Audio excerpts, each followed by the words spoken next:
सिगां जोंनि बिफा इसोरखौ हामबायसै बियो जों बयखौबो सान्थि लाखिनायनि थाखाय। नैथियाव जोंनि PBBCनि सेक्रेटारि, हम मिशन सेक्रेटारि, फाइनेन्स सेक्रेटारि बिथांमोनखौ हामबाय होनो बे आयदाखौ लाबोनायनि थाखाय। नैथियाव हामबायसै जेसेबां खोनासंग्राफोर। जों दिनै रायज्लायनि कलसियान 3:14 आरो 15।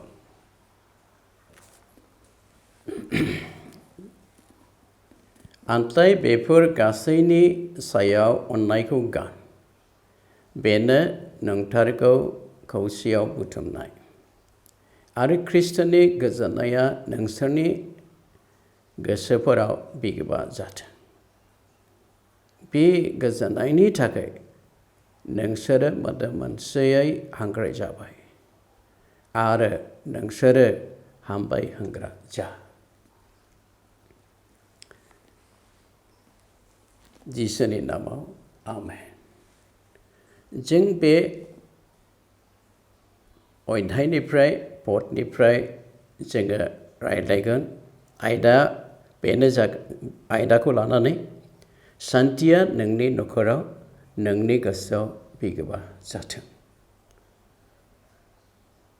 कलसिया 3:14 आरो 15 पदनि बाथ्राया कलसियाव थानाय फोथायग्राफोरखौ बुंहरनाय बाथ्रा आरो बानजायहरनाय बाथ्रा।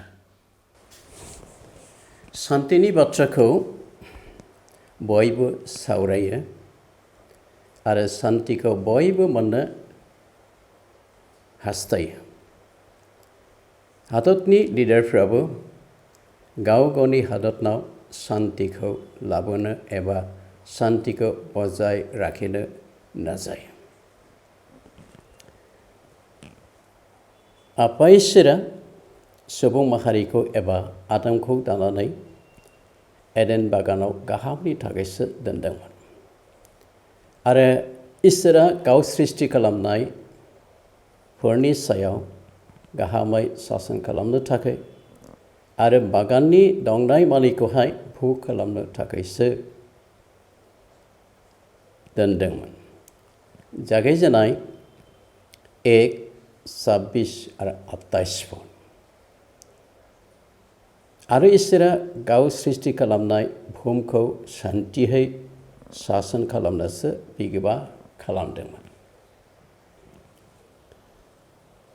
अब्ला असान्थिया मानसि माहारिनाव माबोरै हाबफैखो? आदम आरो हवा पाप एबा इसोरनि आज्ञा होनायखौ मानियैनि जुनै असान्थिया आदमनि न'खराव हाबफैबाय। सान्थिया हाबफैनाय लोगो लोगो इसोरनिफ्राय खारखोमानो नाजाबाय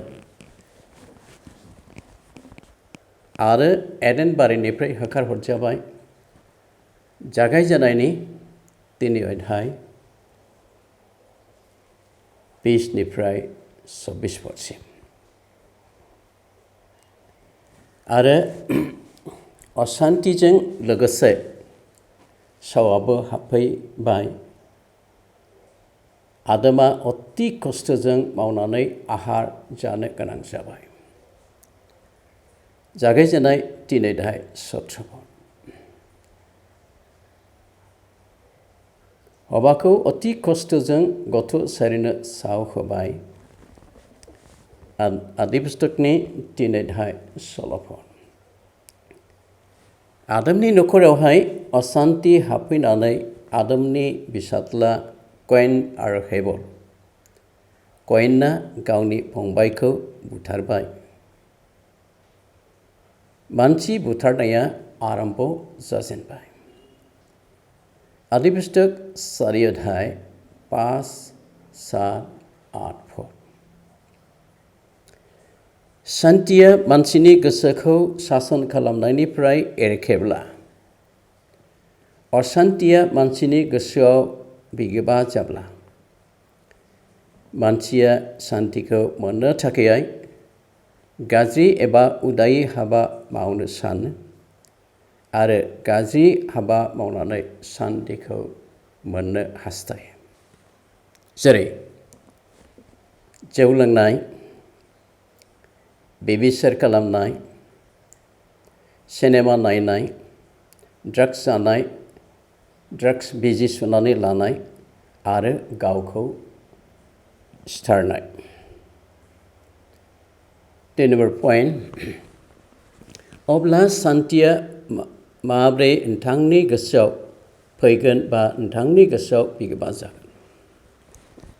सान्थिया साफ्रोमनिबो गोसोआव बिगोमा जाथारनांगौ। जिसुआ बिजाबाव बुंनाय दं, सान्थिनि राजाया जिसुआनो। आइजायानि 9:6 आरो 7।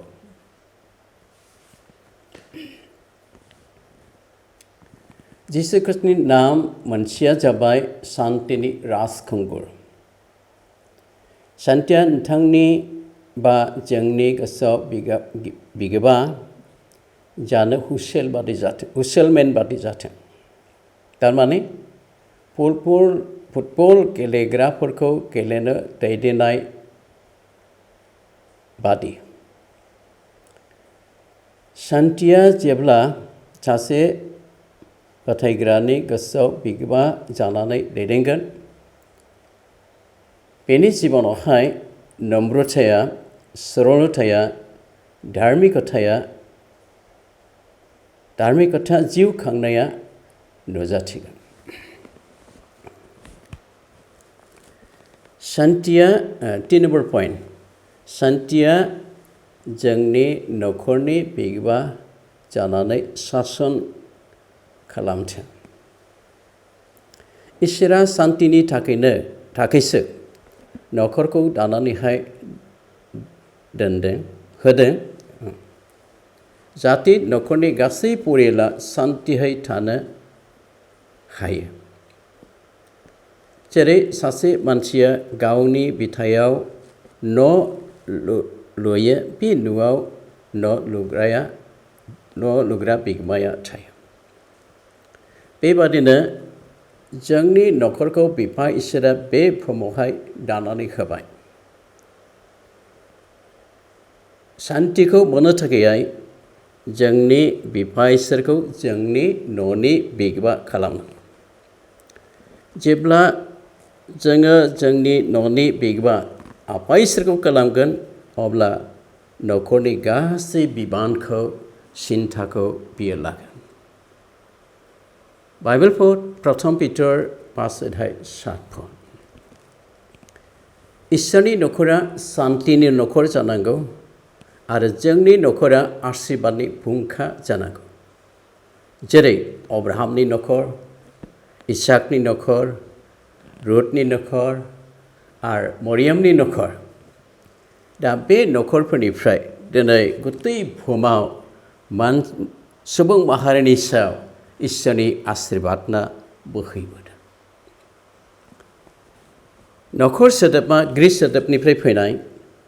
न'खर माने दास माने गावजों गाव हेफाजाब खालामज्लायनाय, गासै दुखुआव, बिपदनाव आरो न'खरनि हाबाफोराव मावज्लायनाय।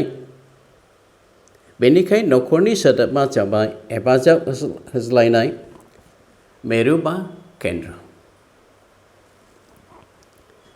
बेबादि हेफाजाब खालामलायनायजों जोंनि ख्रिस्टियान न'खरा सान्थिखौ बजाय लाखिनो हायो।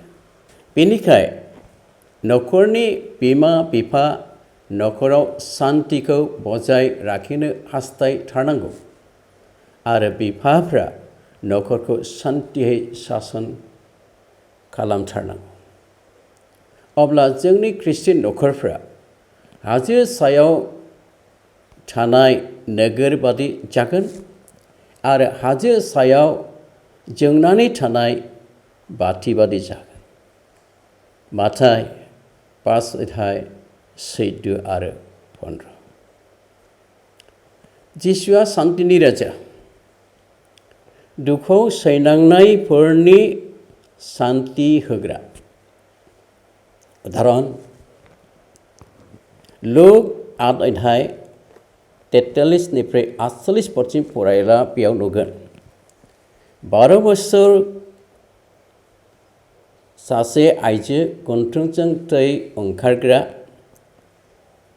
बेयो जिसु ख्रीष्टनि गुस्ला रोबैखौ दांनानै सिखाजाबाय आरो गेदेर सान्थिखौ बियो मोनबाय।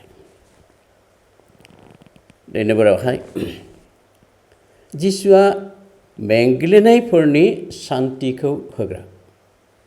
माथाय 11:28-29 बुंदों। बेयो साफ्रोमबो मेंग्राफोरखौहाय गिलिर बिबान बानग्राफोरखौहाय बेयो गोजोन होग्रा। दिनैफोराव जिसुआ सान्थिनि दै होग्रा बा लोंहोग्रा। जहन 7:37-39 बेयाव बेबादि बुंनाय दं, "ओ गांनायफोर, आंनियाव दै लोंफै।